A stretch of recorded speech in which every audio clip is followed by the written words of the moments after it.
Garrett, and a member opposed will each control 5 minutes. The Chair recognizes the gentleman from New Jersey. I yield myself 3 minutes. The gentleman is recognized for 3 minutes. Thank you.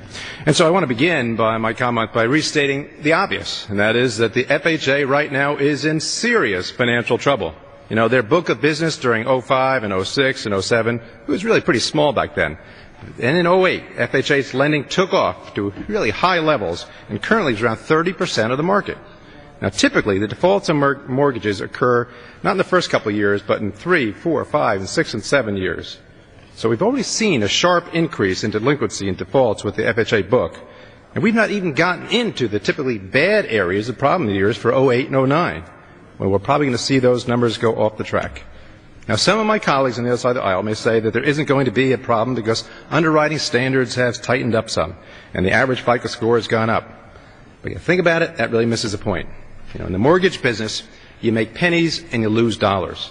Because of the tremendous increase in volume, the FHA has insured thousands of more loans from higher credit borrowers, but they've insured thousands of more loans from more credit risky borrowers too. Those numbers just aren't going to balance out. So when the FHA has to pay a claim on default, it costs significantly more than the proceeds from a few extra pennies you get by issuing more loans. For example, the premiums from 10 additional good loans would not cover the losses from 10 additional riskier loans in default. And in fact, I doubt it would cover even one. This point also debunks the claim that if you raise the down payment, you will hurt the FHA because of the accompanying reduction in volume will not allow them to collect as many fees. Why is that?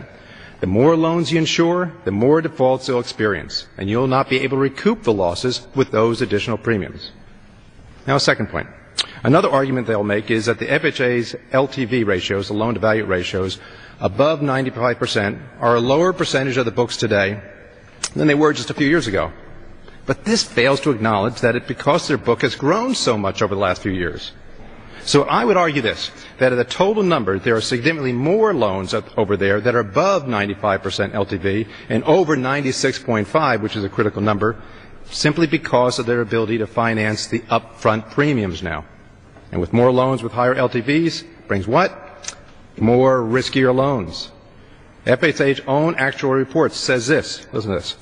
Based on previous economic studies of mortgage behavior, a borrower's equity position in the mortgage house is one of the most important drivers of default behavior.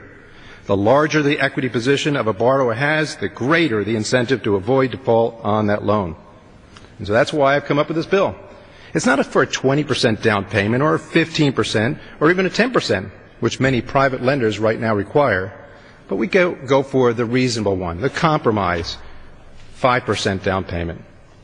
Now, I suppose homeowners, I support homeowners as much as the next guy, and I want everybody to be able to afford their own home if they could. But we have to learn something from our past history, and we have to be here responsible in this House.